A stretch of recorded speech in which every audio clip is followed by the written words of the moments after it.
ശരിക്കും പെപ്പെ ഓടി നടന്ന് അടി ഉണ്ടാക്കിയിട്ട് ഇപ്പൊ കടലിൽ പോയി അടി ഉണ്ടാക്കാൻ പോയിക്കാം. കഴിഞ്ഞ ഓണത്തിന് ഇടി ഈ ഓണത്തിന് ഇടി കിട്ടിയെന്ന് പറഞ്ഞാൽ പൊരിഞ്ഞ ഇടിയാ. എന്റെ പ്രണയങ്ങളും എന്റെ കോമഡികളും ആരും കാണുന്നില്ല. I never actually torture her. I only torture her. എനിക്കറിയത്തില്ല, ഞാൻ ഒന്നും ചെയ്തില്ല. വന്നപ്പോ തൊട്ട് ഇങ്ങനെ എന്താണ് ഞാൻ എന്താ ചെയ്തത് പറ. See, the tone itself. Romcom ചെയ്യണമെന്ന് ഭയങ്കര ആഗ്രഹമുള്ള ആളാണ്. സത്യം പറയാം, ഞാനൊരു പാവാണ്. Dancing rose. I believe I was Rose. So whatever I gave, it works. ആ ഐഡിയ എനിക്ക് പറഞ്ഞുതരുമോ? ഭയങ്കര സുന്ദരന്മാരായിട്ടുള്ള രസമുള്ള You വില്ലന്മാരാണ്. didn't tell that to me. Thank you.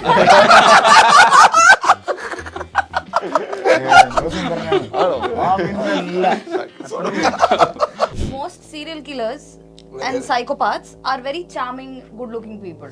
അതിപ്പോ സൈക്കോളജി പഠിക്കുന്ന സമയത്ത് ഞങ്ങൾക്ക് കുറെ കേസ് സ്റ്റഡീസ് ഉണ്ട്. അവിടെ നമ്മൾ കാണാറുണ്ട് ഈ ടെഡ് ബണ്ടി അങ്ങനത്തെ കുറെ സീരിയൽ കില്ലേഴ്സ് ഉണ്ട്. ഇത് സൈക്കോളജി ക്ലാസ്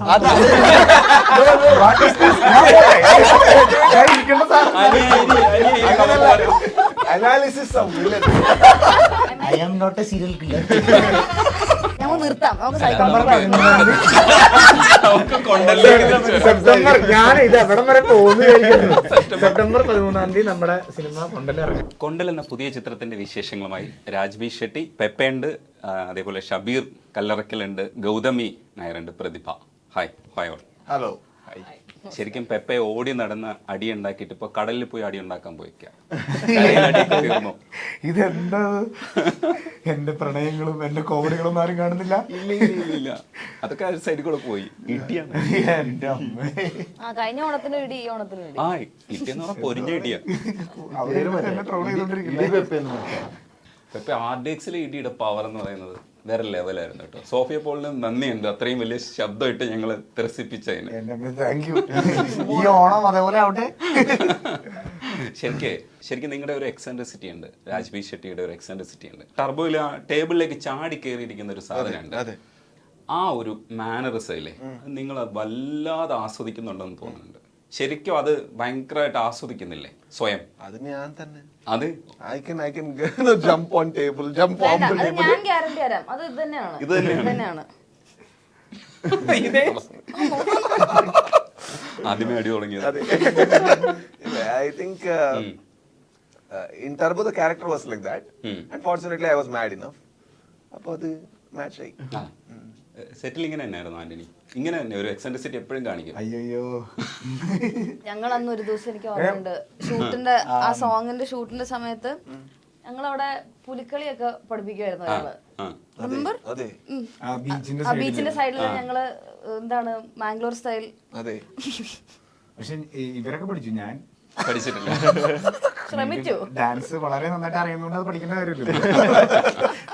പുള്ളി ഭയങ്കര അടിപൊളിയാണ്, ഭയങ്കര സ്വീറ്റ് ആണ് ഇടയ്ക്ക്. പക്ഷെ എവിടെയൊക്കെ ഒരു ടോബിയുടെ ഒരു ചെറിയ സാധനം ഉണ്ടല്ലേ ആക്ച്വലി. അത് ഞങ്ങള് ബോട്ട് എവറിഡേ ഈവനിങ് ഡാൻസ് ഉണ്ടാവും, പാട്ടും ഡാൻസ് ഉണ്ട്. അന്ന് നമ്മൾ അഭിനയിക്കുമ്പോൾ കണ്ടിട്ടില്ല, പക്ഷെ post 6 o'clock we have a dance session every day while we come back. അപ്പൊ ഞാൻ കണ്ടിട്ടുണ്ട് പുലിയാട്ടം ഒക്കെ ചെയ്തപ്പോ ഒരു മാനറിസം. നിങ്ങളതാണ് ശരിക്കും നിങ്ങൾ അങ്ങനെയാണ് സത്യം. ശരിക്കും ആരാത്?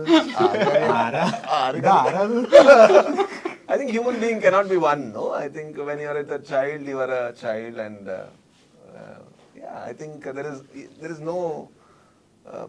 For example, I am very different with her. I never actually torture her. I only torture her. But why is like, there is no reason to it. We don't know why. So angane I think we are very different in different aspects. And എന്തുകൊണ്ടായിരിക്കും ഗൗതമി ഇത് ഇങ്ങനെ target ചെയ്യാൻ ആഗ്രഹിക്കുന്നത്? എനിക്കറിയത്തില്ല, ഞാൻ ഒന്നും ചെയ്തില്ല. വന്നപ്പോ തൊട്ട് ഇങ്ങനെ എന്താണ് ഞാൻ എന്താ ചെയ്തത് പറ. See, the tone itself. അത് കാണാൻ വേണ്ടിട്ടാ. ഒരുപക്ഷെ ഗൗതമി അത് കാണാൻ വേണ്ടിട്ടാ. അത് ചെറിയ കാര്യങ്ങൾ ചെയ്താൽ തന്നെ Gautami see, she's stopping now. ഞാനൊന്നും പറയുന്നില്ല, ശാന്തം, സമാധാനം. Very expressive. Yeah, very expressive. No expression, നിർത്തി. ഈ ശരിക്കും ഇടിപ്പടങ്ങള് നമുക്ക് ഭയങ്കര ഇഷ്ടമാണെന്ന് പറയുമ്പോഴും പെപ്പയുടെ പലതരത്തിലുള്ള പരീക്ഷണങ്ങൾ, ഇപ്പൊ പൂവനില് ഭയങ്കര രസമായിരുന്നു. കോഴിയെ വെച്ചിട്ട് ആ കോഴി പിന്നെ കുറേ ദിവസം നമ്മളെ ഇങ്ങനെ പിന്തുടർന്നുകൊണ്ടിരുന്നു. കോഴി എവിടെ കണ്ടാലും നമ്മൾ കോഴി എന്നുള്ള ഒരു രീതിയിലേക്ക് മാറും. വിനീതിന്റെ ഡയറക്ഷൻ ആയിരുന്നു. വിനീതിന്റെ ഡയറക്ഷൻ ആയിരുന്നു. അപ്പോൾ ചില സാധ്യതകളൊക്കെ ഇങ്ങനെ കാണുമ്പോൾ ഇത് കേൾക്കുന്ന സമയത്ത് പൂവനെ കേൾക്കുന്ന സമയത്ത് എന്തായിരുന്നു മനസ്സിലുണ്ടായത്? അല്ല, അത് ഒരു ഡിഫറെന്റ് പരിപാടിയായിട്ട് ഫീൽ ചെയ്തു, അങ്ങനെ ചെയ്തു. ഇനിയിപ്പോ ഇപ്പൊ ഞാൻ പറഞ്ഞ ഇടിപ്പടങ്ങൾ മാത്രമല്ല, അങ്ങനെ എനിക്ക് റൊമാൻസ് ചെയ്യണം, റോംകോം ചെയ്യണമെന്ന് ഭയങ്കര ആഗ്രഹമുള്ള ആളാണ്. സത്യം പറയാം, ഞാനൊരു പാവാണ്. അങ്ങനത്തെ പടങ്ങൾ ചെയ്യണമെന്നുണ്ട്. പിന്നെ എല്ലാം കൂടി മിക്സ് ആയിട്ടുള്ള ഇമോഷൻ, പ്രണയം, പിന്നെ ഇടി, എല്ലാ ഇതും മിക്സ് ചെയ്തിട്ടുള്ള പടങ്ങളും ചെയ്യണമെന്ന് ആഗ്രഹമുണ്ട്. അപ്പൊ അങ്ങനത്തെ സ്ക്രിപ്റ്റുകൾ നോക്കിക്കൊണ്ടിരിക്കുകയാണ്. മാക്സിമം നന്നായിട്ട് ചെയ്യാൻ ശ്രമിക്കണം, പഠിക്കണം. അത് തന്നെ സാറിന്റെ അടുത്ത് നിന്നൊക്കെ ഒരുപാട് കാര്യങ്ങൾ പഠിച്ചിട്ടുള്ളത്. ഒന്നും പറഞ്ഞു തരില്ല ശരിക്കും പെപ്പെ മഹാരാഷ്ട്രയിലൊക്കെ പഠിക്കുന്ന സമയത്ത് അടിയെന്ന് പറഞ്ഞാൽ ഓടുന്ന ഒരാളായിരുന്നു എന്ന് പറഞ്ഞു കേട്ടിട്ടുണ്ട്. പക്ഷെ സിനിമയിൽ പൊരിഞ്ഞ ഇടിയാണല്ലോ, അതൊരു രസമാണല്ലേ, അങ്ങനെ നമുക്ക് ചെയ്യാൻ കഴിയും. റിയൽ ലൈഫിൽ അങ്ങനെ നിന്ന് കഴിഞ്ഞാൽ പിന്നെ ഇങ്ങനെ ഒന്ന് ഇരുന്ന് സുന്ദരനായിട്ട് ഇന്ന് പറയാൻ പറ്റില്ല. എപ്പ കിട്ടിയെന്ന് വെച്ചാൽ മതിയല്ലോ. എപ്പോഴും കൊടുക്കല് മാത്രമല്ലല്ലോ, കിട്ടലും ഉണ്ടാവുമല്ലോ റിയൽ ലൈഫിലാണെങ്കിൽ. എന്റെ കോളേജിലൊക്കെ പഠിക്കുമ്പോൾ ഞാനൊന്നും ഒരു പരിപാടിക്കും പോയിട്ടില്ല. ആകെ ഒരു പ്രാവശ്യം ഞങ്ങള് BSc ഫിസിക്സും BSc ഫിസിക്സ് ഇൻസ്ട്രുമെന്റേഷനും ഞങ്ങളുടെ പൂക്കളം തട്ടിക്കളഞ്ഞിട്ട് സെലിബ്രേഷന് അന്ന് 2 ബാച്ച്. അന്നാണ് ആദ്യമായിട്ട് ഞാൻ കോളേജിൽ ഒരു ഇടി ഉണ്ടായത്. ഞാനൊക്കെ ഉൾപ്പെട്ടൊരു ഇടി. പക്ഷെ ക്ലാസ് വരെ തമ്മിലുള്ള ഇടിയാണ്. എല്ലാവരും ഫ്രണ്ട്സ് ഒക്കെ തന്നെ, തൊട്ടപ്പുറത്തെ ക്ലാസ് വരെ ഇല്ല. പക്ഷെ അത് മാത്രമാണ് കോളേജിൽ ഉണ്ടാക്കിയിട്ടുള്ള ഒരു ഇടി. ബാക്കി യഥാർത്ഥ മഹാരാജസ് ഫൈറ്റിലേക്ക് ഞാൻ ഇറങ്ങിയിട്ടില്ല. കാരണം വന്ന ഓടിക്കൊള്ളം, ഇഷ്ടിക, കോല് ഇതൊക്കെ വെച്ചിട്ടാണ് പരിപാടി. അപ്പൊ അതുകൊണ്ട് ഞാനൊക്കെ ഓടി രക്ഷപ്പെടും. ഓടാൻ ഞാൻ എടുക്കണം എന്തായാലും. പക്ഷെ സിനിമയിൽ ഇപ്പൊ പൊരിഞ്ഞ ഇടിയാണ്. അതൊക്കെ അങ്ങനെ സംഭവിച്ചു പോകുന്നതാണ്. ഈ ഞങ്ങളിപ്പോഴും ഈ സർപ്പട്ട പരമ്പരയിൽ ആ ഡാൻസിങ്, ആ ക്യാരക്ടറുടെ പേര് ഡാൻസിങ് റോസ്, ഒന്നാം തരം സാധനമായിരുന്നു. അത് ബോക്സിങ് എന്ന് പറയുന്നത് ആ തരത്തിൽ ഒരു സാധനം ഉണ്ടല്ലോ, നമ്മൾ ആ ക്യാരക്ടറായിട്ട് തന്നെ കണ്ടു. അപ്പോൾ പല റിങ്സ് നമ്മൾ കാണുന്ന സമയത്ത് നമ്മൾ ഈ സർപ്പട്ട പരമ്പരയിലെ റോസിനെ ഓർക്കുന്ന ഒരു സ്റ്റൈലിലേക്ക് വന്നു. അത് ഭയങ്കര രസമല്ലേ പാരഞ്ജിത്തിന്റെ ആ സിനിമ? അത് പറയുമ്പോൾ തന്നെ ഭയങ്കര എക്സൈറ്റഡ് ആയിരുന്നു. And to be honest, I was the last man cast. ഞാൻ 1 week before I was on board. I think that gave me the freedom to express whatever I want. Yeah, no pressure because they had 2 months workshop. ഇതിനു വേണ്ടി 2 മാസം workshop ഉണ്ടായിരുന്നു. ആക്ടിങ്ങും ശരി, boxing ശരി. ഞാൻ അതൊന്നും ചെയ്തിട്ടില്ല. മേ ബി ചെയ്തിട്ടുണ്ടെങ്കിൽ I wouldn't have got what I did. ഇപ്പോൾ നേരിട്ട് പോയിട്ട് whatever I did was right. So I was happy, everybody was happy. I was more than happy. ഞാൻ അപ്പോൾ ഒരു പ്ലേ ചെയ്തിട്ട് വന്നത്. പ്ലേ ചെയ്യുമ്പോൾ 4 മാസം ട്രെയിനിങ് ഉണ്ടാവും. May be I met rose during those training days. അപ്പോൾ കിട്ടിയത് ടോട്ടലി എൻജോയ്ഡ്. അത് there was no ഭയങ്കര സ്പോണ്ടിനിറ്റി to the core. Everything was spontaneous, right from dance to everything was spontaneous. So അത് എൻജോയ് ചെയ്ത് no thoughts, no second thoughts, ഇങ്ങനെ ചെയ്യണോ അങ്ങനെ ചെയ്യണമെന്നില്ല. Whatever I believe, I was Rose. So whatever I gave, it works. ആ idea എനിക്ക് പറഞ്ഞുതരുമോ? ആ idea അത് കഴിഞ്ഞിട്ട് ഞാൻ തപ്പുന്നുണ്ടെങ്കിൽ I have to be like that. ഈ രഞ്ജിത്ത് എപ്പോഴും ഭയങ്കര പൊളിറ്റിക്കൽ ആയിട്ടുള്ള ഒരു മനുഷ്യനാണ്. പക്ഷെ പറഞ്ഞു തരുമ്പോഴൊന്നും ഒന്നും പറയില്ലല്ലോ. കമ്മ്യൂണിക്കേഷൻസിൽ അതൊന്നും ഉണ്ടാവില്ല. എന്താ ചെയ്യേണ്ടതെന്ന് മാത്രമല്ലേ പറയൂ. ക്യാരക്ടറിന് എന്താ ആവശ്യം ആ ഗ്രാഫ് പറഞ്ഞുതരും എങ്ങനെയുണ്ട്. ബിക്കോസ് റോസിന്റെ ഒരു ഫൈറ്റിൽ ഞാൻ റിങ്ങിൽ കയറിയിട്ട് എന്തോ ചെയ്യും. അത് മൈക്കിൽ റോസ് அப்படி பண்ண மாட்டா ஷபி, அது வேண்டாம். സോ ആ ക്ലാരിറ്റി ഉണ്ട്. As a writer he knows what he wants. So അങ്ങനത്തെ ക്ലാരിറ്റി ഓഫ് സജഷൻസ് ഉണ്ടാവും. ഈവൻ നക്ഷത്രം നഗരകരുത് I was approaching the character in a different way. Then he said വേണ്ട, ഇവനോട് ഉലകത്തില ഇവൻ നല്ലവൻ. He might be the villain in the film, but in his world he's a good guy. So we'll approach it like that. Clarity ഉള്ളപ്പോൾ ഞങ്ങൾക്ക് it makes it more easy. Very simple for me to do what he wants. ഈ 2 വില്ലന്മാരെ ഇടിച്ചു തള്ളിയിടൂ. ഇവര് 2 പേരും വില്ലന്മാരാണോ ഇതിനകത്ത്? ഒന്നും അറിയാൻ പാടില്ല. ഇതൊരു മനോഹരമായ ഒരു കടൽപ്പുറമാണ്. അതിനകത്ത് വില്ലന്മാരുണ്ടാവും, നായകന്മാരുണ്ടാവും. കടൽ തന്നെ വില്ലനായിട്ടും നായകനായിട്ടും വരാം. ആണോ?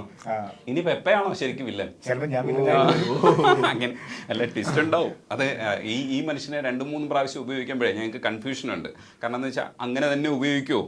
അങ്ങനെ ആവർത്തിക്കപ്പെടില്ലല്ലോ. മലയാളം പടത്തിൽ പലപ്പോഴും അങ്ങനെയാണല്ലോ. നമ്മള് അങ്ങനെയല്ല, എങ്ങനെ വേണമെങ്കിലും വരാം. അതാണ് ഞങ്ങളുടെ അല്ലേ, എങ്ങനെ വേണമെങ്കിലും പ്രത്യക്ഷപ്പെടും. ഈ കടലിലെ ഷൂട്ട് എങ്ങനെ ഉണ്ടായിരുന്നു? ഭയങ്കര സുഖമായിരുന്നില്ലേ?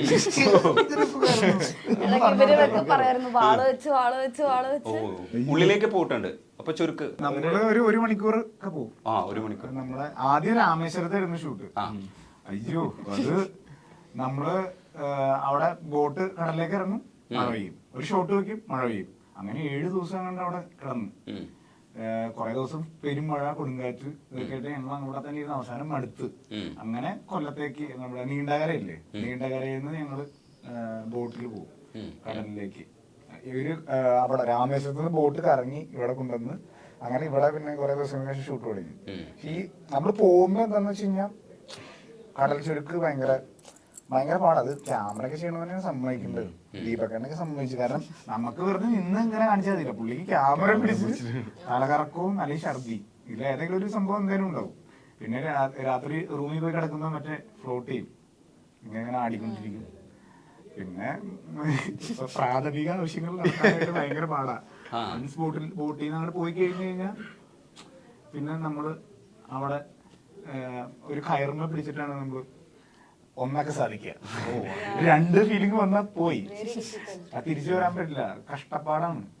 എല്ലാവരും സമ്മതിക്കണം. ഞാൻ പറയുന്നത് എല്ലാവരും ഒരു ഈക്വൽ, എല്ലാവരും മനുഷ്യർ എന്നുള്ള ഒരു സാധനം. പിന്നെ കടലാണല്ലോ, ഒന്നും ചെയ്യാൻ പറ്റില്ല, ഒന്നും കടലിലേക്ക് എടുത്ത് ചാടാ. അപ്പൊ അങ്ങനെ ഭയങ്കര രസമായിരുന്നു. കടൽ എന്ന് പറഞ്ഞു കഴിഞ്ഞാൽ ഒരു ഭയങ്കര സംഭവം തന്നെ, ഒന്നും എക്സ്പ്ലെയിൻ ചെയ്യാൻ പറ്റില്ല. ചില സമയത്ത് ഭയങ്കര നമുക്ക് വിഷ്വലി ഭയങ്കര ബ്യൂട്ടിഫുൾ ആയിരിക്കും, ചില സമയത്ത് സ്വഭാവം മാറും. ഇത് ഫ്ലോട്ടിങ് ഭയങ്കര ഇതാവും, കാറ്റ് വീശും, മഴ പെയ്യും. അപ്പൊ നമുക്ക് അൺപ്രഡിക്റ്റബിൾ ആണ് കടല്. ചില സമയത്ത് മീൻ ചാടും, അത് എന്ത് രസമായിരുന്നു. ഡോൾഫിൻ അല്ലാതെ മറ്റേ ഇങ്ങനെ പറന്ന് പോണ മീനുകളുണ്ട്. അതൊക്കെ ഞാൻ കണ്ടു ഞെട്ടിപ്പോയി ഈ സംഭവങ്ങളൊക്കെ. എന്നാ ഈ കടല് തന്നെ വേറെ രീതിയിൽ നമ്മുടെ അടുത്ത് ഫ്ലൈങ് ഫിഷ് ഒക്കെ ഉണ്ട്, കുറെ ഡോൾഫിൻസും ഇങ്ങനെ ചാടുന്നത്, അങ്ങനെ കുറെ പരിപാടികൾ. ഇത് മെലിഞ്ഞത് ഇതിന്റെ കൂടെ ഭാഗമാണോ? അത് കൊണ്ടലില് ഞാൻ പടം തുടങ്ങുമ്പോ 80 കിലോ ആയിരുന്നു, RDX 96 ആയിരുന്നു. അത് കഴിഞ്ഞിട്ട് പടം കൊണ്ടല് ഒരു 100 ദിവസം ഷൂട്ട് ഉണ്ടായിരുന്നു. അതിങ്ങനെ എനിക്ക് ഒരു 5 മാസത്തെ പരിപാടിയായിരുന്നു, 5-6 മാസത്തെ പരിപാടിയായിരുന്നു മൊത്തം. അതിനനുസരിച്ച് എന്റെ വെയിറ്റ് ഇങ്ങനെ ഞാൻ 89 ആയി. അത് കഴിഞ്ഞപ്പോ പുതിയ പടത്തിന് വേണ്ടിയിട്ട് ട്രെയിൻ ചെയ്ത് ബോക്സിങ്ങും പിന്നെ വെയിറ്റ് ട്രെയിനിങ്ങും അങ്ങനെ ചെയ്താണ് ഇങ്ങനെ ഈ കോളത്തിൽ എത്തിയത്. 76 ഇടയ്ക്ക് തല്ലുമാല മിസ് ചെയ്തു പോയി, അതിൽ വിളിച്ചിട്ടുണ്ടായിരുന്നു. നമ്മുടെ മലയാളത്തിലെ എല്ലാ തല്ലുപടത്തിലും ഇങ്ങനെ ഒരു തല്ലിപ്പൊളിയായിട്ട് കാണല്ലേ. പെപ്പയെ കാസ്റ്റ് ചെയ്താൽ ഞങ്ങൾ പോവില്ല എന്നുള്ളത്. ഗൗതമി ശരിക്കും ഡയമണ്ട് നെക്ലസിൽ ഭയങ്കര രസമായിട്ട് എനിക്ക് തോന്നുന്നു ലക്ഷ്മി എന്ന് പറയുന്ന ക്യാരക്ടറായിരുന്നു. ഭയങ്കര സുഖമുള്ള, നമ്മൾ ഭയങ്കര പേഴ്സ്പെക്റ്റീവ്സിൽ കാണാൻ പറ്റുന്ന ഒരു ക്യാരക്ടറൂടെയായിരുന്നു. അവസാനം 2018 ഞാൻ കണ്ടത്. അധികം വിസിബിൾ അല്ല മലയാളത്തിൽ. അത് പടങ്ങൾ സെലക്ട് ചെയ്യാത്തതാണോ എന്താണ്? ഇല്ല, മെയിൻലി PhD ചെയ്യുന്നോണ്ട് അതിന് കുറച്ച് ഫോക്കസ് കൊടുത്തു. പിന്നെ ഞാൻ സൈക്കാട്രിയില് പിന്നെ എനിക്ക് തോന്നുന്നു ഡയമണ്ട് നെക്ലസ് പോലത്തെ പടങ്ങളാണ് പ്രതീക്ഷിച്ചിരിക്കുന്നത്. സോ ആ ഒരു ലെവലിൽ വന്നില്ലെങ്കിൽ ഞാൻ പിന്നെ ചെയ്യണ്ടെന്നുള്ളൊരു മൂഡിലാണ് ഇരിക്കുന്നത്. സോ അങ്ങനെ പെർഫോം ചെയ്യാനോ ഇല്ലെങ്കിൽ അത്രയ്ക്ക് നല്ലൊരു ബാൻഡ് റൂം ഇല്ലെങ്കിൽ നല്ല കാസ്റ്റുള്ള ഒരു പടം കിട്ടുവാണെങ്കിൽ I would like to be a part of it. അതാണ് സംഭവം. അല്ലെങ്കിൽ വെറുതെ പേരിന് വേണ്ടിയിട്ട് എനിക്ക് പടം ചെയ്യാൻ താല്പര്യമില്ല.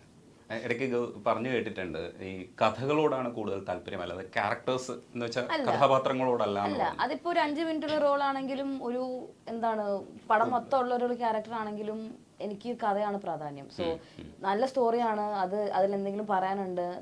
ലൈക്ക് ഞാനിപ്പം പെർഫോമൻസിന്റെ കാര്യം ഞാൻ ആലോചിക്കുമ്പോഴത്തേക്കും ഞാൻ ലാലേട്ടൻ്റെ ആണ് ആലോചിക്കുന്നത്. സമരൻ ബെഹ്ലഹിമില് ആകെപ്പാടെ ഒരു 10 മിനിറ്റേ ഉള്ളൂ, പക്ഷെ മൂപ്പര് മൊത്തത്തിൽ എടുത്തു. സോ ഞാൻ അഭിനയത്തിന്റെ കാര്യത്തിൽ അതാണ്, നല്ല കഥകളുടെ ഭാഗമാവും, അത്രേ ഉള്ളൂ. അതിപ്പം പടം മൊത്തമാണെങ്കിലും ഒരു 5 മിനിറ്റ് ആണെങ്കിലും നമുക്ക് പറയാമല്ലോ ഞാൻ പണ്ട് ഇങ്ങനെ ഒരു സിനിമ ചെയ്തെന്നുള്ളൊരു കാര്യം, അത്രേ ഉള്ളൂ. വേറെ ആഗ്രഹമൊന്നുമില്ല. പ്രതിഭ, യുവർ ഡെബ്യൂ ഫിലിം கொஞ்சம் பேசுங்க படத்தை பத்தி. I'm very fresher to the industry. So இதுக்கு முன்னாடி நான் UPSC prepare பண்ணிட்டு இருந்தேன். So I cleared preliminary exams. So while I was preparing for the main exam, you will get for which post? It is group 1. Group 1. Yeah. So ஒரு saturation point வரும் படிச்சிட்டே இருக்கும்போது. So I just எனக்கு passion வந்து இந்த arts, dance இதெல்லாம். So எனக்கு இன்ஸ்டாகிராமில் ஏதாவது சின்ன ஃபோட்டோஸ் போட்டு ஒரு 5 minutes 10 minutes break, then I go to study. So இது பார்க்கும்போது சில ஏஜென்சிஸ் இல்லை மற்ற ஆடிஷன்ஸுக்கு கேட்டு வந்தாங்க. ஸோ அப்படி தான் I got a cold call from this team. So அப்படி வந்து ஒரு ஆடிஷன் வீடியோ கொடுத்து ஒரு 2 daysல ட்ரிவாண்ட்ரம் வாங்க, we have to see you in person. Then they auditioned me, and then that's how I got into this. Good. Yes. Welcome to Malayalam cinema and Indian cinema. ശരിക്കും എഴുത്ത് ഭയങ്കര രസമായിട്ട് കൊണ്ടുപോകുന്ന ഒരാളാണ്. എഴുതുന്ന സമയത്ത് എനിക്ക് തോന്നുന്നു വില്ലൻ കഥാപാത്രങ്ങളെയാണോ ആദ്യം ഇങ്ങനെ മനസ്സിനകത്തേക്ക് എടുക്കുക, പ്ലോട്ട് അല്ലാതെ ചില ക്യാരക്ടേഴ്സ് ആണോ മനസ്സിനകത്തേക്ക് ആദ്യം വരിക? ഞാൻ ഇതുവരെ വില്ലൻ പാട്ട് എഴുതിയിട്ടില്ല എന്റെ പടത്തിൽ. അത് നായകൻ തന്നെയാണ്. ഒരു എന്റെ ആരാ വില്ലൻ, അതിൽ വില്ലൻ ആരും വില്ലൻ അങ്ങനെ പറയാൻ പറ്റില്ല.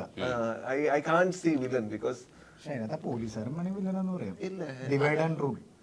പക്ഷെ അത് ഇവരും ചെയ്യൂലേ, അവനക്ക് ആക്ച്വലി ശല്യം ഉണ്ടാക്കും, അങ്ങനെ അങ്ങനെ അവൻ അത് റിയാക്ട് ചെയ്യും. അവന്റെ ഒരു he doesn't want to kill them or anything.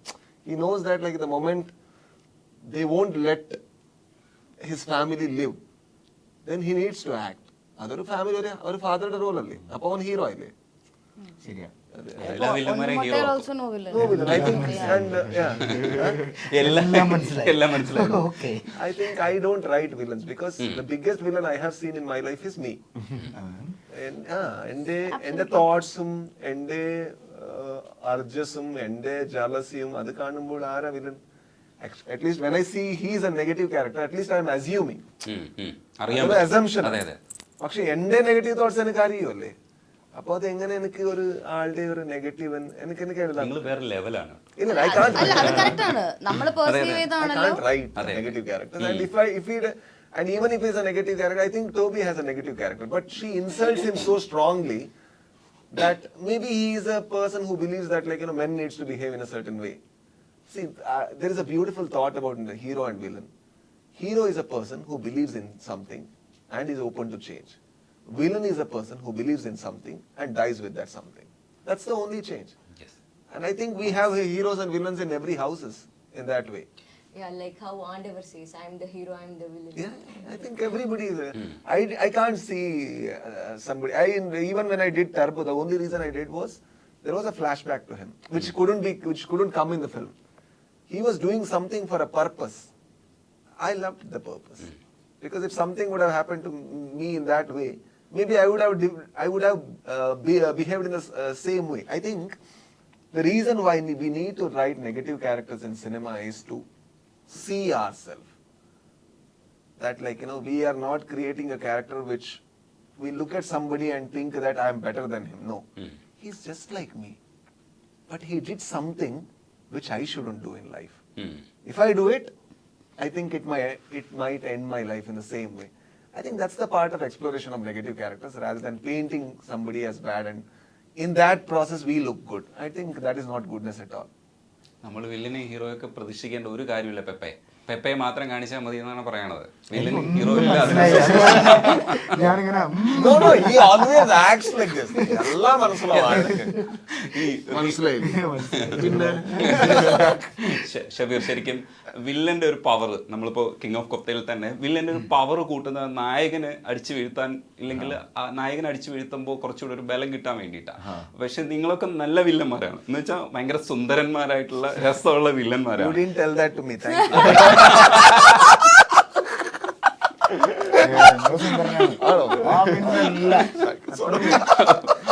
ശരിക്കും കുറച്ചുകൂടെ നമ്മൾ റിയലിസ്റ്റിക് ആയി തുടങ്ങിയിട്ടുണ്ട് വില്ലന്മാരുടെ കാര്യത്തിൽ, ഇല്ലേ? Beauty lies in the eyes of the beholder.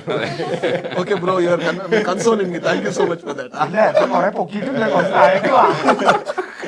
അങ്ങനെയല്ല, പൊതുവെ ഇപ്പൊ എഴുതുമ്പോ വില്ലനെ വലുതായിട്ട് കാട്ടിയല്ല, hero you can match it, or you can't write a inferior character and ask him to win this guy. It doesn't look good on screen. So obviously you have to win over a bigger cause, only then you look as a hero. So angane eduthumo, yeah, I'm happy that King of Kotha was such. I have a logic why people cast good looking men in villain. Why? എപ്പോഴും ഈ ഒരു men mentality has that animal instinct which is actually very territorial. And avade actually if for example I'm in my village and somebody comes in this dress looking like this, now I want to hit him because every woman is looking at him. I just want to instinctively I want to hit him. Alpha male. I think for all the male in the society who doesn't have that catharsis, they make some handsome looking man a villain and hero will be hit. They'll be like, no, he couldn't do that and you were doing maybe, I don't know. പക്ഷെ അതിന് നമ്മൾ history എടുക്കുവാണെങ്കിൽ most serial killers and psychopaths are very charming good looking people. അത് psychology പഠിക്കുന്ന സമയത്ത് ഞങ്ങൾക്ക് കുറെ case studies ഉണ്ട്. അവിടെ നമ്മൾ കാണാറുണ്ട് ഈ ടെഡ് ബണ്ടി അങ്ങനത്തെ കുറെ സീരിയൽ കില്ലേഴ്സ് ഉണ്ട്. അവരൊക്കെ ഭയങ്കര ചാമിങ് ആണ്, അവരൊക്കെ ഭയങ്കര കാണാൻ നല്ല ഹാൻസം ആണ്. No, I am not a serial killer. അങ്ങനത്തെ ഒരു ലൈക്ക് അതിന്റെ എവല്യൂഷൻ സൈക്കോളജിക്കലി ഞാൻ എന്താണ് അതിന്റെ ഇതെന്ന് അറിയത്തില്ല. ബട്ട് എനിക്ക് തോന്നുന്നു കാണാൻ കൊള്ളാവുന്ന ആൾക്കാർ പൊതുവെ അവരുടെ പേഴ്സണാലിറ്റിയിൽ അവർക്കറിയാം എന്നെ കാണാൻ കൊള്ളാം. സോ അവിടെ നാർസിസിസം കൂടിയിട്ട് അവർക്ക് വേറെ രീതിയിലുള്ള ചിന്താഗതി പോകും. സോ ആ രീതിയിൽ വിത്ത് ലൈക്ക് പൊതുവെ ദേശീയനോ സൊസൈറ്റിയിൽ കാണാൻ കൊള്ളുന്ന ആൾക്കാർക്ക് കുറച്ചും കൂടെ എളുപ്പമാണ് ജീവിക്കാൻ. അത് ആ രീതിയിലുള്ള അവർക്ക് അതിനുള്ള ഒരു ഡീവിയന്റ് ആയിട്ടുള്ള ചിന്താഗതിയും കൂടെ ഉണ്ടെങ്കിൽ കുറച്ച് സൈക്കോപാത്ത് അല്ലെങ്കിൽ സോഷ്യോപാത്തിക് ടെൻഡൻസീസ് ആവും. അത് it also adds flavors. So ഒരാളെ കാണുമ്പോൾ തന്നെ ഇങ്ങനെയാണ് ഇത് സൈക്കോളജി ക്ലാസ്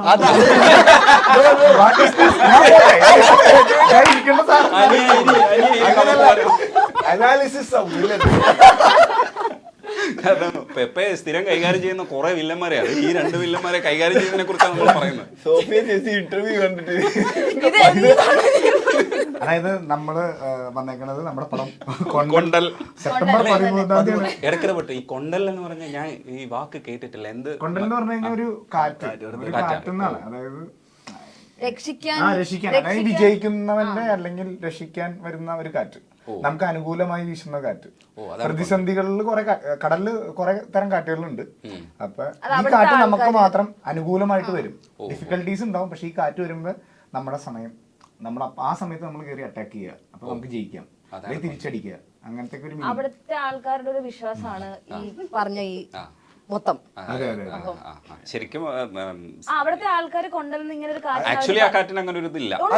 അവിടുത്തെ ആൾക്കാരുടെ Fishermen knows about it because it's their territory. They knows like when to go fishing and what is the best time to fish and which actually the weather speaks to them. So I think that and because Ajit Mampally is from that side, he also knows it so very well, every culture and everything. I think that's the reason the name was Kondal. അതൊക്കെ പടത്തിൽ വന്നിട്ടുണ്ടാവും. പിന്നെ എനിക്കൊരു കാര്യം പറയാനുള്ളത് വെച്ചാൽ നമ്മള് ബോട്ടിലാണ് 80% ഷൂട്ട് ഇടുന്നത്. അപ്പൊ ഈ ബോട്ടിൽ കുറെ ആൾക്കാർ, അതായത് ഈ ബോട്ടിൽ ശരിക്കും പണിയെടുക്കുന്ന ആൾക്കാരുണ്ട്. കൊളച്ചിലിൽ നിന്ന് വന്നതാ. അവരെ പറ്റി പറഞ്ഞാൽ ഭയങ്കര മോശമായി പോകും. അപ്പൊ ഇവരെന്ന് പറഞ്ഞു കഴിഞ്ഞാൽ ഞാൻ ആദ്യം വിചാരിച്ചത് ഭയങ്കര റൂഡായിരിക്കും എന്ന് വിചാരിച്ചത്. ഫസ്റ്റ് ഡേ ഇവരെ കാണുന്ന ഇവരുടെ ഒരു ഇതൊക്കെ കാണുമ്പോൾ ഞാൻ വിചാരിച്ചു ഭയങ്കര റൂഡായിരിക്കും. അങ്ങനെയാണ് നമ്മളപ്പം സൂക്ഷിച്ചും കണ്ടും പെരുമാറണം. അല്ലെങ്കിൽ ഇവർ കടലിലെടുത്തിടും എത്ര ഇന്ത്യയിൽ എത്തൂലല്ലോ കടലിലെടുത്ത്. അപ്പൊ അങ്ങനെയൊക്കെ വിചാരിച്ച് ഞാൻ അവിടെ ചെന്ന് എനിക്ക് ആ ഇവരുടെ പെരുമാറ്റം ഉണ്ടല്ലോ, എന്റെ അപ്പൊ ഇത്രയും നല്ല ആൾക്കാര് ഈ കൊളച്ചിലിൽ നിന്ന് വന്ന എനിക്ക് അവരെയാണ് അറിയുള്ളൂ. അവരുടെ സ്വഭാവം എന്ന് പറഞ്ഞു കഴിഞ്ഞാൽ സ്വീറ്റ് എന്ന് പറഞ്ഞു കഴിഞ്ഞാൽ അത്രയും സ്നേഹം, ഭയങ്കര സ്നേഹമാണ് അവർക്ക്. നമ്മളെ ശരിക്കും ഇത് എന്താ പറയാ, സ്വന്തം ചേട്ടന്മാരെ പോലെ അല്ലെങ്കിൽ അനിയന്മാരെ പോലെയൊക്കെയാണ് അവർ പെരുമാറിയത്. ഇവര് മീൻ പിടിക്കും. നമ്മള് ഷൂട്ട് കിടക്കുന്ന സമയത്ത് ഇവര് മറ്റേ ചൂണ്ടയിൽ ഇങ്ങനെ ഇട്ടിട്ട് മീൻ പിടിച്ച് കയറ്റും. എന്നിട്ട് ഈ മീൻ കറി വെച്ച് തരും അല്ലെങ്കിൽ വറുത്ത് തരും. ബോട്ടിലോ? ആ ബോട്ടില് ഭയങ്കര സ്നേഹം എല്ലാവർക്കും. അത് എനിക്ക് മാത്രമല്ല, എല്ലാവർക്കും. ചിലപ്പോ എനിക്കൊരു ചെറിയ ഇതൊക്കെ കിട്ടുള്ളൂ, പക്ഷെ എല്ലാവർക്കും ഒരു വറുത്ത് കൊടുക്കും. പിന്നെ വൈകുന്നേരം ഇവര് നീണ്ടായ ഹാർബറിൽ കൊണ്ടുവന്നിട്ട് ബോട്ട് കെട്ടിയിടും. എന്നിട്ട് ഇവര് പോയിട്ട് മീൻ മേടിക്കും.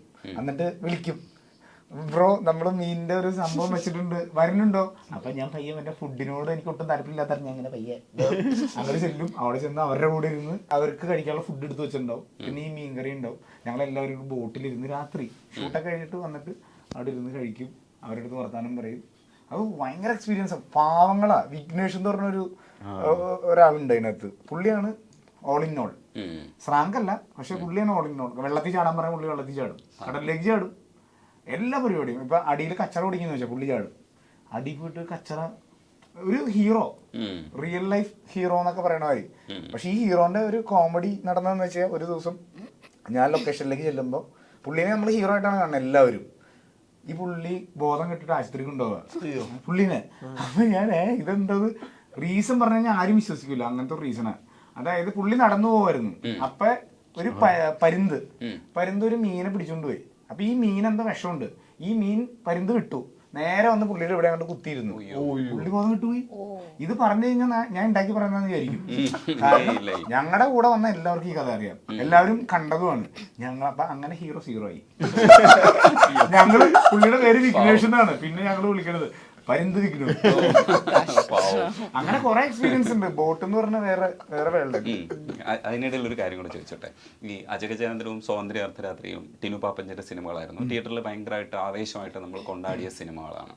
അതിനുശേഷമാണ് ചാവേർ വരുന്നത്. പക്ഷേ ചാവേർ തിയേറ്ററിൽ അത്ര റെസ്പോണ്ട് ചെയ്തില്ല. ഒരുപക്ഷെ അതൊരു തുടർച്ചയായി അജഗജാന്തരം പോലെ അതുപോലുള്ള ഓഡിയൻസിനെ ആയിരിക്കാം ഒരുപക്ഷെ ടിനുവിൻ്റെ ഓഡിയൻസ് അല്ലെങ്കിൽ പെപ്പയുടെ ഓഡിയൻസ് അങ്ങനെ ആയിരിക്കാം. എന്തുകൊണ്ടായിരിക്കും ചാവേർ അങ്ങനെ തിയേറ്ററിൽ വീണു പോയെന്നാണ് ഇപ്പോഴത്തെ ഒരു observation?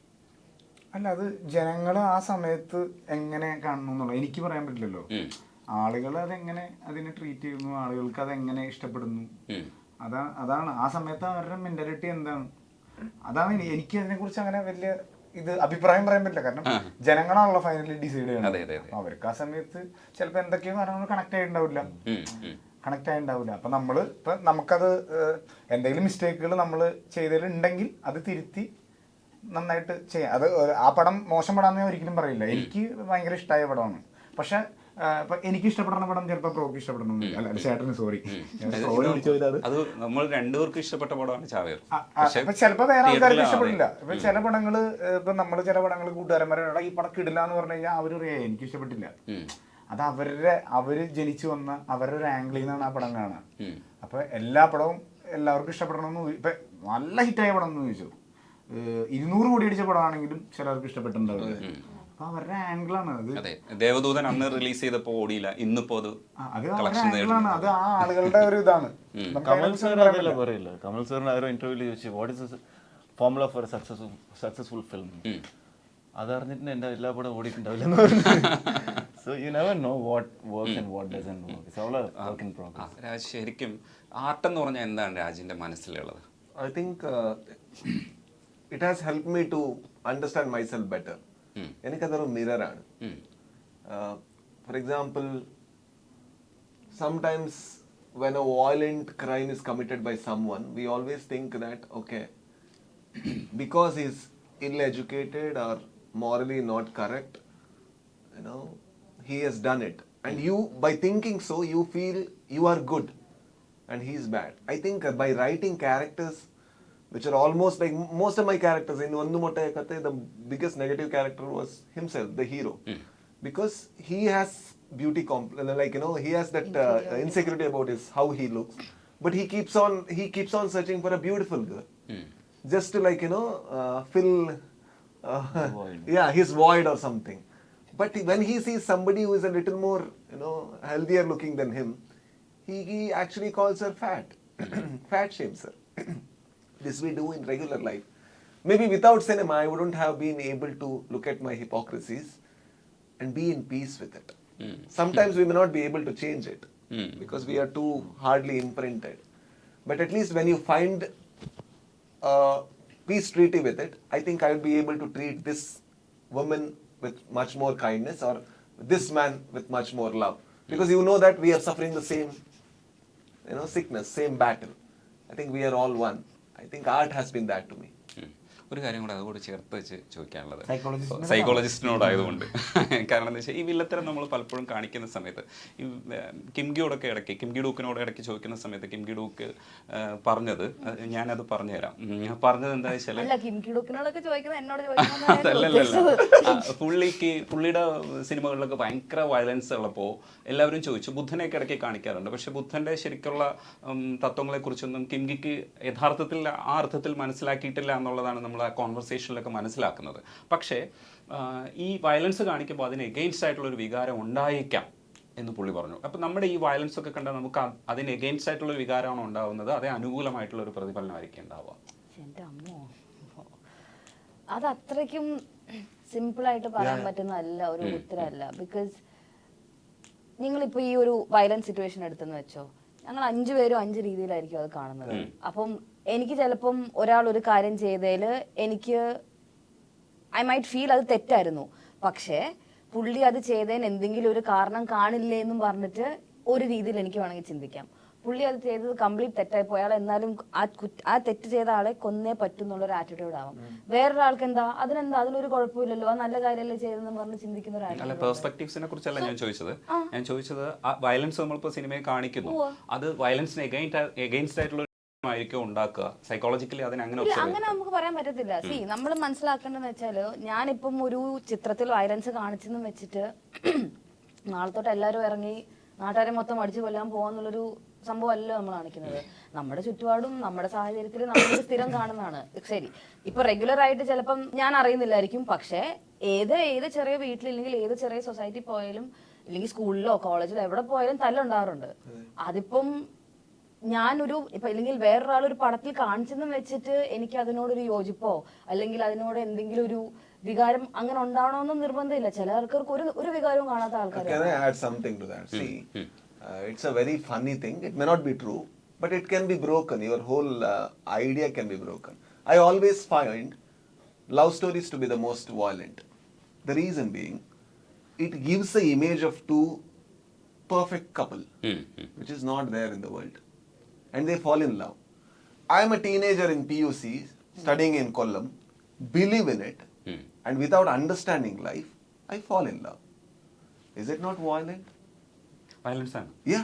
You actually made two people to lose their life. But we don't question, because it's a chocolate which tastes very good. And you can't see. And if you see Garuda Gamana is a violent film.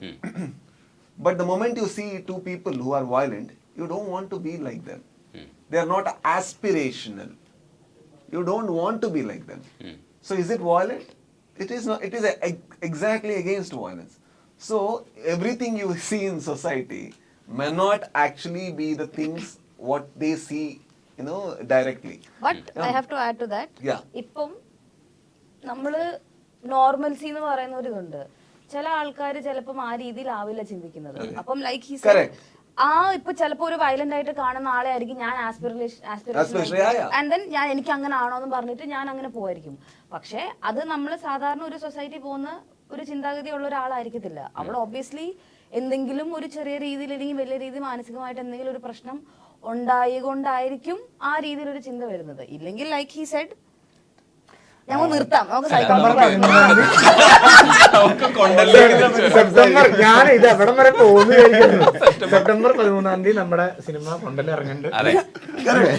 13 എല്ലാരും കാണുക, എല്ലാവരും പോയി കാണുക, തീർച്ചയായിട്ടും support ചെയ്യുക, വിജയിപ്പിക്കുക. എല്ലാവർക്കും ഇഷ്ടപ്പെടുമെന്ന് പ്രതീക്ഷിക്കുന്നു. ഓണാശംസകൾ. ഈ ബുദ്ധിജീവികളെ പരിചയപ്പെടാൻ കഴിഞ്ഞതിൽ വളരെ നന്ദി. പെട്ടുപോയ നമ്മളും. Okay, thank you all. നന്ദിയുണ്ട് സംസാരിക്കാൻ. Thank you. അപ്പൊ എല്ലാവരും തിയേറ്ററിൽ പോയി സിനിമ കാണുക.